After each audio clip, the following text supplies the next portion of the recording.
Hey there everybody, and welcome to the channel. I'm your host, Puborama, and in today's video I will be going over the Cayo Perico heist changes in Grand Theft Auto Online. For any of you that are unaware, the Cayo Perico heist was changed in the latest DLC for the game, which now makes it so that guards can see dead bodies on the ground. Now this is not a surprising change. I honestly think that this should have been a thing since day one, as it actually makes sense that guards see dead bodies. In today's video, I'm going to be showcasing how to very easily path without getting detected by the guards and leaving dead bodies on the ground that the guards will detect later on. And I should point out that I wanted to test this, so just a moment ago I tested if Jeeps could see dead bodies, and yes, they can. And that means if you're going for secondary targets and you leave a dead body on the ground that a Jeep will cross paths by, you need to make sure you kill the driver of that Jeep, or what's going to end up happening is you're screwed and that dead body is going to be eventually found. So we're going to make our way to the North Dock over here to get our secondary targets. And what we're going to do is we're going to go wide so that no Jeep sees us, obviously, when we park the boat. So let's go over here, and we are going to start off by... I'm trying to think how I want to clear this first guard. This is the only guy that I'm questioning right now. Obviously, I don't want to be spotted by him, but this is the only guard that I'm somewhat questioning because of the way the Jeep paths. But yes, the Jeep comes back, which is exactly what you want, and then you finish him off, and there you have it. So now, as you can see, I've cleared off this Jeep, I've cleared off this guard, and I don't think any other Jeeps go through this pathing, so what I'm going to do is we're going to get the weed now, and that's a nice little extra cash we have here. Alrighty then. So not too bad. I was a little worried there for a second, but I did remember the Jeep always comes back as a double take, so that's all good. Now I don't have to worry about that, and we have a bit of extra cash. Now normally, obviously, I like to go for coke, but we have a bit of an unfortunate circumstance where we actually can't today, because I literally got zero coke spawns. I'm not even joking. Like, my luck was absolutely atrocious. Now when it comes to over here, what we're going to do is just ignore every guard. We're going to walk over here, bop this guy in the face before he gets in the view of anybody, and we're gonna cut through this. And once again, you can see, oh, we do have coke. Never mind, we have one coke spawn. I didn't even realize that. I'm big dum-dum man. Well, you know what? That's free. That's literally free. So we'll just grab this first, and then we should just grab the rest of the weeds, and we're all done. So here we go. Boop-boop-doo. All right, 318, 350, 405,000, and then over here, and... Alright, so that was pretty easy. There you go, 423, 440, and $460,000. Alright, so we're all done. That was pretty easy. You can see how easy main dock is to complete. I only had to kill 3 people, and really the main one is this Jeep here. That's the big guy you gotta be worried about, because he will see that dead guard you leave on the ground if you let him double take in the future. So that's all good. Now what we're gonna do is we're going to get onto the long fin and make our way over to the drainage tunnel, and that's it. Now we're done with the first part. If it's the airstrip, the only thing you got to be careful about is killing the guards off to the left. If you're going for that second little loot area inside the wooden shack at the airfield, you need to make sure that you also kill the Jeep driver when he goes down there, because if you don't, he's going to spot those bodies. I don't think he spots someone all the way at the end of the runway, or not at the end of the runway, but the guy in front of the hangar, but you do need to be careful about the other two, as I tested that, and he will detect them.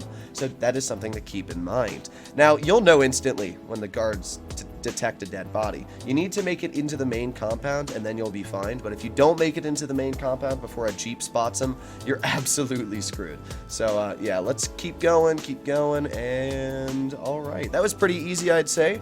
We've got all of our secondary loot completely finished, and all we need to do now is make our way into the main part of the compound. Now, this is the part that I would expect a lot of people to struggle with. So, I should have a pretty easy way of doing this. I haven't tested it yet, but I'm pretty sure that this is going to work every time, because the pathing I already take, if you've watched my previous video on how to complete this heist every time first try, the pathing I take is already really easy, and you barely need to kill any guards. And because of that, I'm pretty sure that really if I just tweak it a little bit, which is what I've already planned in my mind, it should be the easiest thing ever. So be prepared for the big brain. Oh, I missed that. Be prepared for the big brainery when it comes to how easy it is to literally complete this. So let's just get that done, and there you go. Okay, we've cut through the grate. You know, something I've thought about, which didn't make sense to me at all, and I just started thinking about it like just a moment ago, is that we've cut through that grate, what, like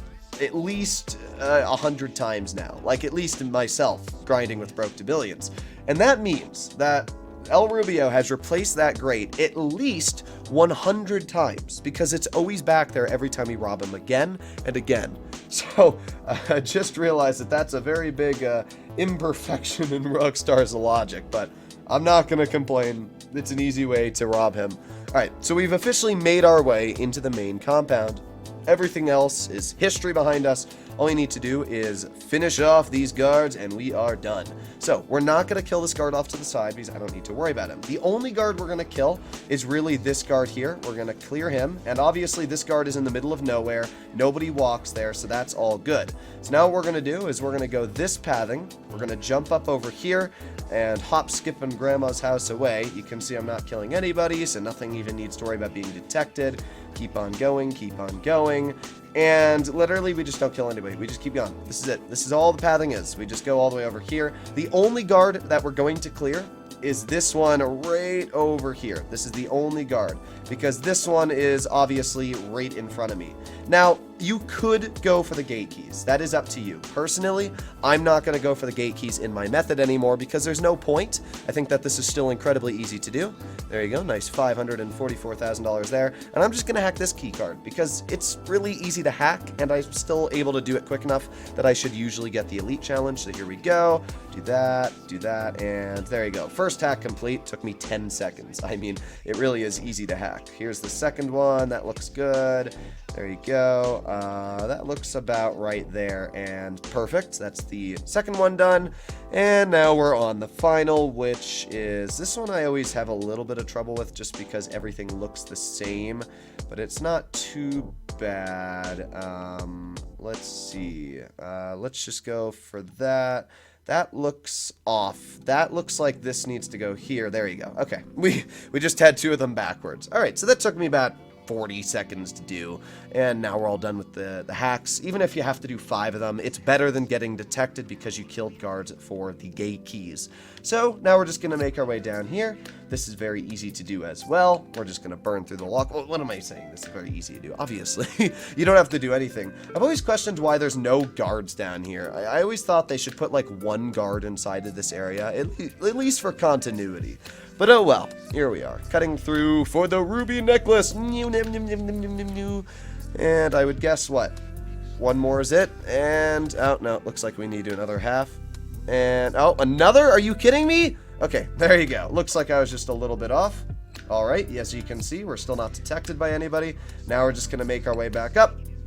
And that's it. So the reason you want to be very careful when clearing the guards and you want to take the kind of exact pathing I've done is if you'll notice the Juggernaut is right off to the side. And the Juggernaut will spot dead bodies. So you got to keep that in mind. So what we're going to do is we're going to wait for this guard to turn. You can see he's turning right now.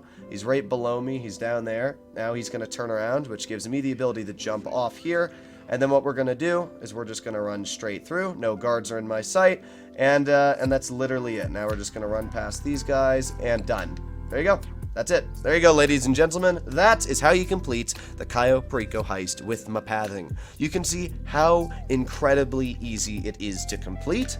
And yeah, I mean, that was pretty big brain. So really you need to kill 2 guards. That's it. 2 guards in main compound.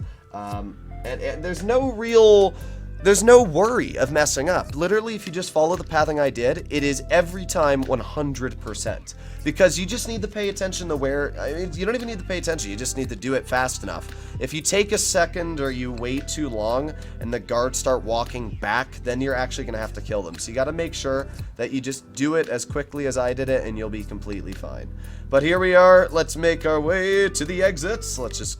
No, don't crash the bike. I always crash, at least at some spot. But yes, we didn't. Aha! Alright, flying bike, and there you go. Oh, we didn't actually lose money this time. Half the time you lose money when you land in the water, but there you go. And I'd also like to see how fast we completed this, because I'd honestly say this was a pretty fast completion. So, let's just put on our rebreather. We're going to make our way all the way through the little ravine here, and we should be done in about, I would say, 20, 30 seconds we'll be done with this heist, and yeah, so there you go. Just keep on swimming, keep on swimming. Now we got a $1.54 million take, which is actually pretty decent for having a ruby necklace on normal. That's one of the worst targets. I think it is really the worst. It's right up there next to Sin Samito, and it's only like a, what, $10,000 difference? Isn't Sin Samito 990,000? Maybe that's on hard mode, though. I don't know. It's not really much of a difference, I'm going to be completely honest. Here we are. We have completed everything. We're going to give you our duffel bag, and I'm going to get that check of money.